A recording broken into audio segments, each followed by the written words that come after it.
ప్రభు పేరట మీ అందరికీ శుభాభివందనములు. ఈరోజు దేవుని వాక్యము. దేవునికి లోబడి ఉండుడి, అపవాదిని ఎదిరించుడి, అప్పుడు వాడు మీ యొద్ద నుండి పారిపోవును. యాకోబు రాసిన పత్రిక 4వ అధ్యాయము 7వ వచనము. ప్రియ సహోదరి సహోదరుడా, మన జీవితంలో మనం అపవాదికి చోటివ్వకుండా అతడు మన జీవితాన్ని ఏమీ చేయలేడు. దేవుడు ప్రతి మనిషికి స్వేచ్ఛ అనేది ఇచ్చారు. ఏ నిర్ణయం అయినా తీసుకునే స్వాతంత్రాన్ని ఇచ్చారు.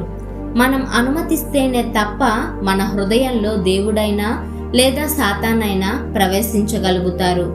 నిబ్బరమైన బుద్ధిగల వారై మెలకువగా ఉండుడి.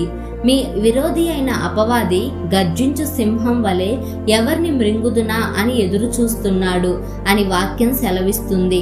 మృంగడం అనంటే ఒక వ్యక్తిని పాపం చేసే విధంగా ప్రేరేపించి పాపానికి బానిసను చేసి దేవునికి దూరం చేసి నరకానికి తీసుకెళ్లడం.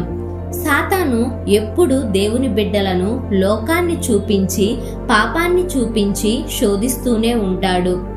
ఈ శోధనను మనం జయించగలగాలంటే మెలకువగలిగి ప్రార్థించే వారంగా ఉండాలి.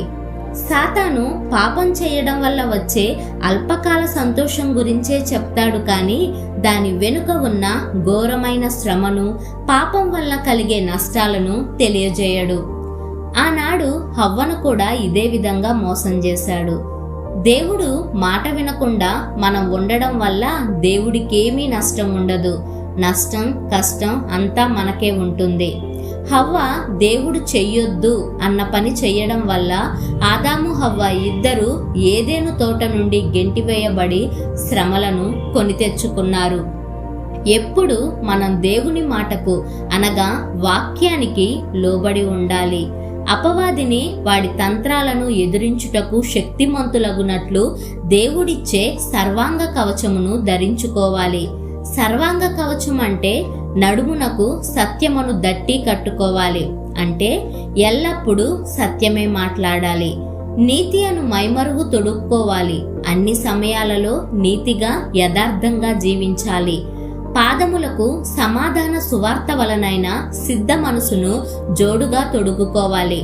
అంటే ఎల్లప్పుడూ అందరితో సమాధానంగా ఉంటూ దేవుని చిత్తానికి లోబడే సిద్ధ మనసు కలిగి ఉండాలి.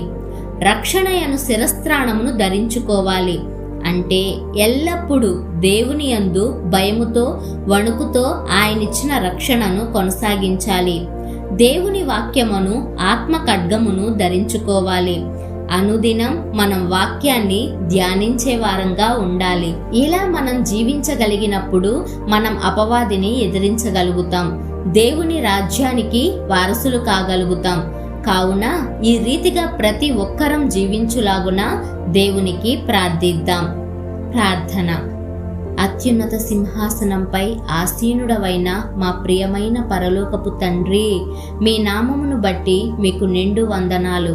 అయ్యా, మేం బలహీనులమైన మమ్మును ఎప్పటికప్పుడు సరిచేస్తూ వాక్యంతో బలపరుస్తున్నందుకు వందనాలు.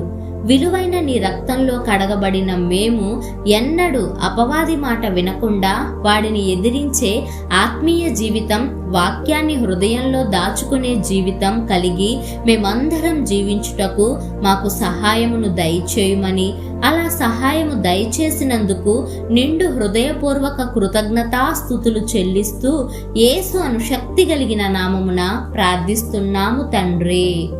ఆమేన్.